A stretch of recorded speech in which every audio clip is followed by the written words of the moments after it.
Salve galera, professor Luiz aqui com vocês, professor de Física, e nessa videoaula de hoje a gente vai falar mais um pouquinho aí sobre os espelhos planos. Vem comigo aqui na tela, vamos lá. Então, inicio essa aula fazendo uma pergunta para vocês, galera. Quando imagens e objetos são reais ou virtuais? A gente começou a discutir isso daqui um pouquinho na aula anterior, tá? Então, a gente vai dizer que a imagem ou objeto ele é real ou virtual quando obedecer às seguintes condições. Vai ser real quando eu tiver o encontro de, no mínimo, dois raios, tá? Então, quando dois raios se intersectam na imagem, vou dizer que essa imagem é real. Quando dois raios se intersectam no objeto, eu vou dizer que o objeto é real. E virtual quando o prolongamento do raio se intersectar. Então, vamos aqui para o exemplo, ó.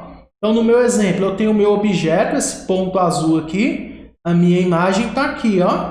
Se você observar aqui, ó, o que está se encontrando? Os raios na imagem, o que está se encontrando? Os raios ou os prolongamentos dos raios? Se você observar, você vai ver que é os prolongamentos. Então, a gente vai dizer que a imagem é virtual, porque os prolongamentos se intersectam.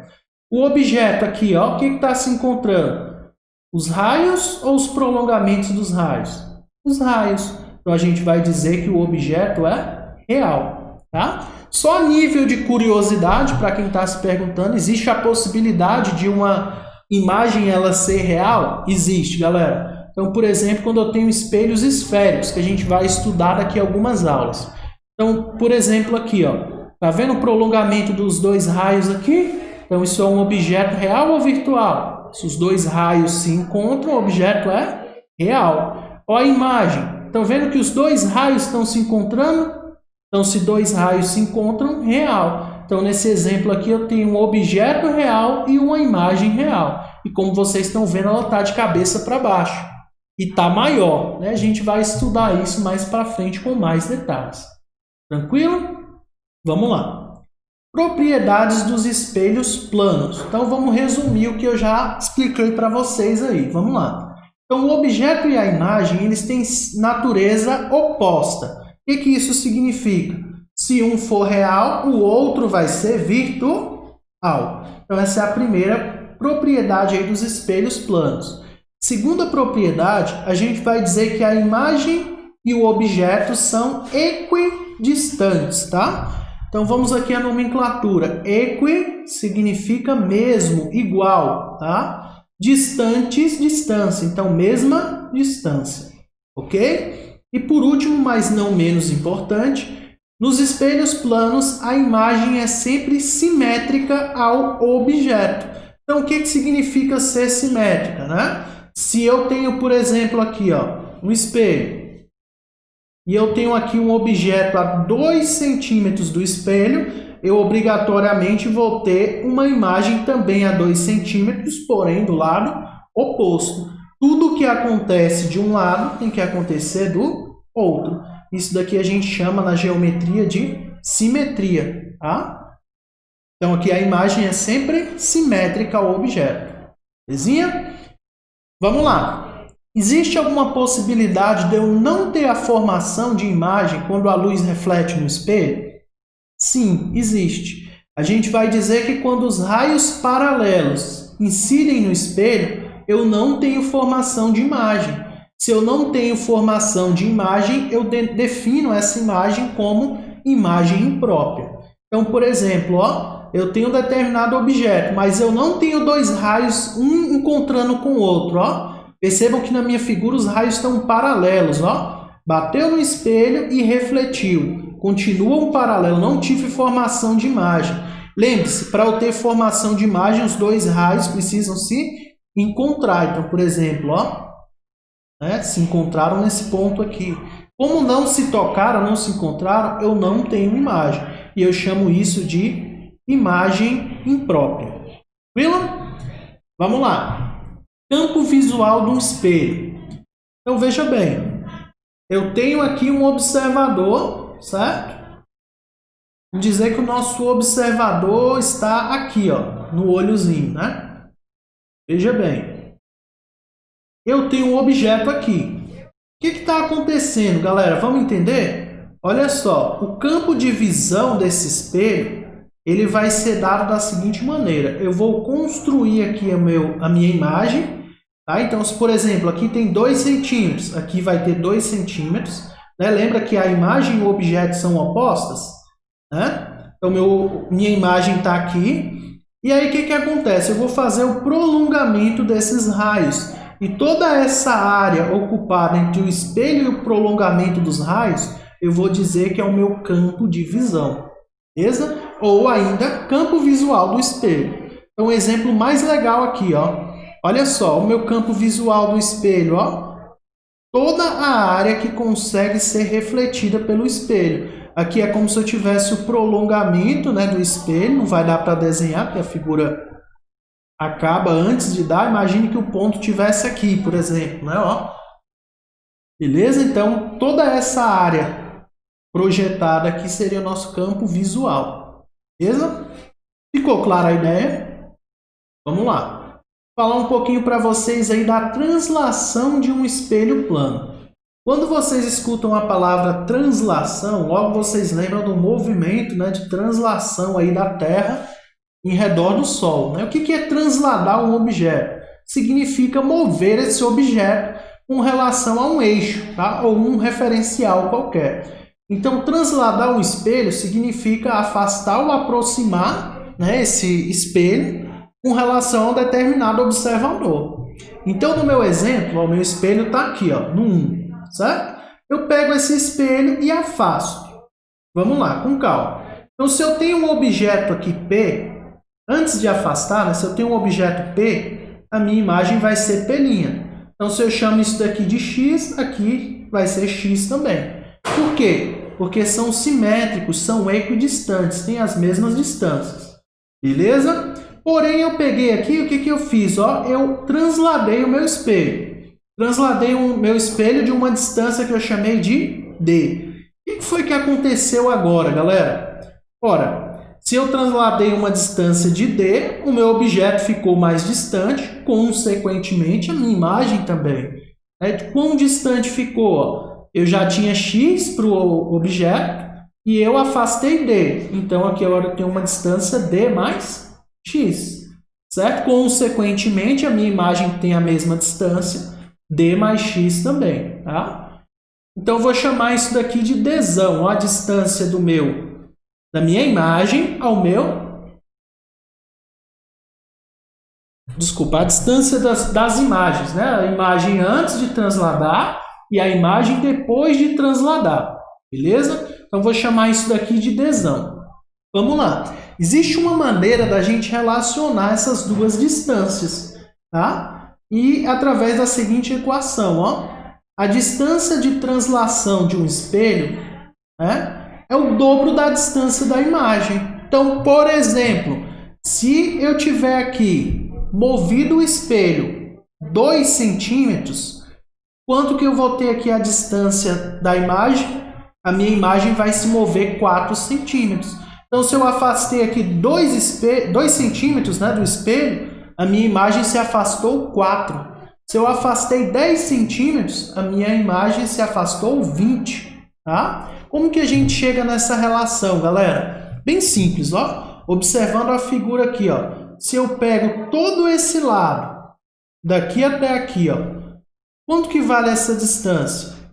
Concorda comigo que vale D mais X somado com D mais X? Então, vamos lá. Ó. Toda essa distância aqui vale D mais X somado com D mais X. Certo, pessoal? Então, concordam comigo que toda essa distância, D mais D, 2D, X mais X, 2X? Então, toda essa distância total aqui vale 2D mais 2x, certo? Veja bem, percebam comigo que se eu pegar toda essa distância aqui e eu subtrair por essa distância aqui, me sobra a distância Dzão, não é? Então, essa subtraída dessa é igual a Dzão. Então, o meu Dzão vai ser o quê? Ó?